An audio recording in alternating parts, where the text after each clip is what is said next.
तुतिया विभूषिताय गौरीसुताय गणनाथ नमो नमस्ते।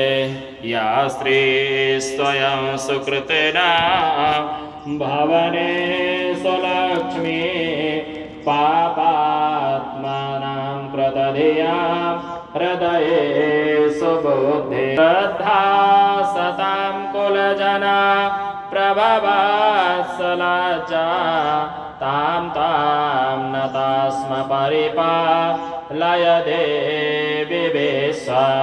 नमो नमस्ते स्फटिका प्रभाय सुश्वेतहाराय सुमङ्गलाय सुपासहस्ताय जशासनाय जलाधिनाथाय